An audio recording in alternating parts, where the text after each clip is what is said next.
ଦେଖନ୍ତୁ ଇଏ ହେଉଛି ଆମ ଭଉଣୀ ଘରୁ ଆସିଛି। ଇଏ ହେଉଛି ମୂଳା, ଇଏ ଉଲକୋବି, ଆଉ ଇଏ ହେଉଛି ବାତାପି, ଆଉ ଆସିଛି ଚପ୍, ପକୁଡ଼ି, ଇଏ ଆସିଛୁ ପିତା ଗିମା ବା ଗିମା।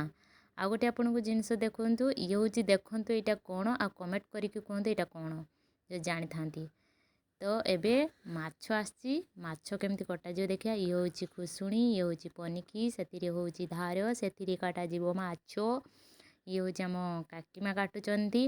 ଇଏ ମାଛ କାଟିବାରେ ପ୍ରସିଦ୍ଧ ଲାଭ କରିଛନ୍ତି, ଟପର ହେଇଛନ୍ତି। ତାଙ୍କୁ ବହୁତ ଭଲ ଭାବରେ ମାଛ କାଟି ଆସେ, ଆଉ ବହୁତ ସ୍ପିଡ଼ି ମଧ୍ୟ ମାଛ କାଟନ୍ତି। ଯଦି ଭୋଜି ଫୋଜିରେ ମାଛ କଟାଇବାର କାହାକୁ ନିମନ୍ତ୍ରଣ ଥାଏ ତାହେଲେ ଆଙ୍କୁ ଡାକିବେ।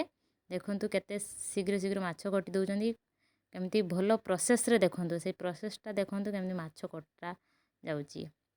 ମାଛରୁ ଆଗେ ମୁଣ୍ଡଟାକୁ ଅଲଗା କରିଦିଆହେଲା, ସେଥିରେ ଅନ୍ତ ନାଡ଼ିକି ସବୁ ଫଟ୍ ଫାଟ୍ କିନା କାଢ଼ି ଦିଆହେଲା।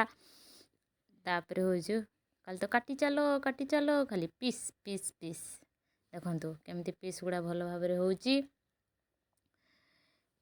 ଏଇ ଅନ୍ତରେ ମଧ୍ୟ କିଛି ତରକାରୀ ରାନ୍ଧି ହେବ, ମୋତେ ତ ଭଲ ଲାଗେ। ଦେଖନ୍ତୁ ଏଇ ପିସ୍ ଗୁଡ଼ାକ କାଟାଯାଉଛି। ଆଉ କେତେ ମାଛ ଆସିଛି ଦେଖନ୍ତୁ, ଆଉ ବାହୁଲ ମାଛ ଆସିଛି, ରୋହି ମାଛ ଆସିଛି। ଏବେ ମୁଣ୍ଡକୁ ପୁରା 2 ଫାଳ କରିଦିଆହେଲା। କେମିତି ବଳ ଖର୍ଚ୍ଚ ହେଉଛି ଦେଖ, ପନିକିରେ ଟିକେ ଧାର ନାହିଁ।